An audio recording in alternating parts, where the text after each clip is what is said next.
Just got this letter in the mail from I applied to be a correctional officer. Y'all probably see me talk about it in another one of my videos, but I applied to be a correctional officer, and they just sent me a letter in the mail basically saying that they decided basically not to go with me, which I'm kind of happy they did because I'm kind of low key trying to like find myself as a person or whatever the case may be. Um, but I'm not gonna lie. So I'm in Idaho, and there's barely any black people here. So I don't want to make it a racial issue, but I honestly think that that's part of it. Because when I went in there, like everybody in there, all the staff members, all the sergeant, lieutenants, and stuff were white, and they were kind of looking at me all kind of weird. But like, I mean, in this town in general where I live at is pretty much all white people. So, um, they were looking at me kind of weird, like kind of like y'all gonna hire him? And then when I went through the interview, they didn't even really fully finish the interview. They asked me like a couple questions. Then another guy came in, and his aura, the way he was like talking or carrying himself, it almost felt like um he was just he just didn't feel like I just didn't feel like he was feeling my vibe. I don't know what it was, but I only answered a certain couple questions, and then they ended the interview super fast, and they asked me to like write some little letters like, oh, what do you believe about time or something like that, about showing up on time, some little weird thing. So I just wrote this little cheesy sentence, and then I went about my way. And then it was like, thank you for your time. As soon as he shook my hand and said thank you for your time, I knew that it was that they weren't going to accept me. I feel like if I was more in like a city like Philly, where I'm from, or Florida, which is crazy out in Florida, or LA or something, an area or place that's more diverse, I feel like they would have probably definitely accepted me. And like I said, I'm following my intuition and all that. And after I went to the interview, I didn't even know if I wanted to, but after I went to the interview, you know what I'm saying, my intuition was basically telling me like, nah, that's not for you. You know what I'm saying? But I honestly, I'm not gonna lie, I'm not one of those people that be like, oh, it's because I'm black. I honestly think they wasn't gonna hire me because I'm black. Think about it.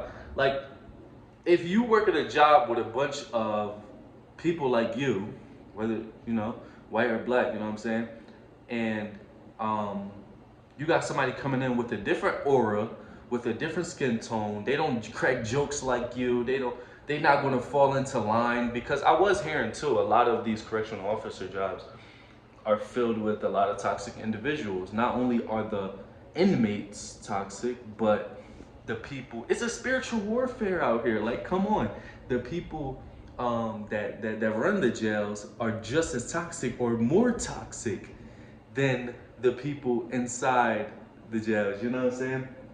I don't know. Maybe I asked them how the environment was.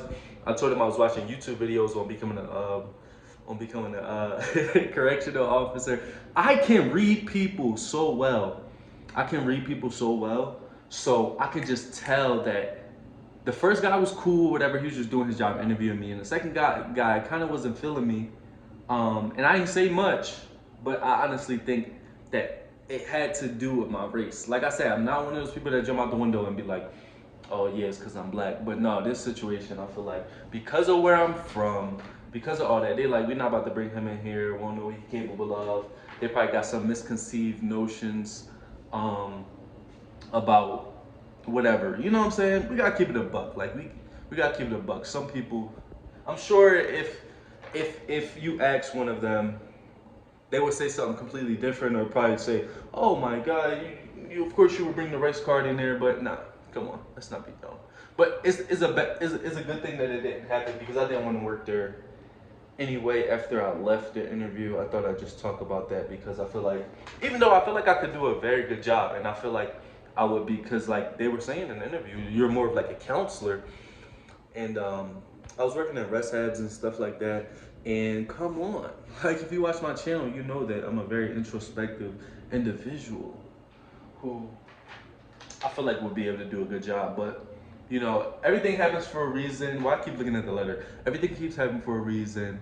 Um, God is gonna put you where He needs to be, where you need to be. And like I said, if I've been watching the videos and reading on certain things, if it's toxic individuals that run the jail, I definitely don't want to work there. You know what I'm saying? I definitely don't. And I'm not gonna be in Idaho for that long, so it's kind of a blessing on both sides, because I would end up quitting on them anyway.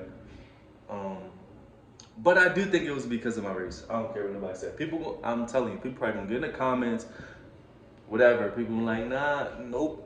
I can read people. I can tell. Trust me. Trust me.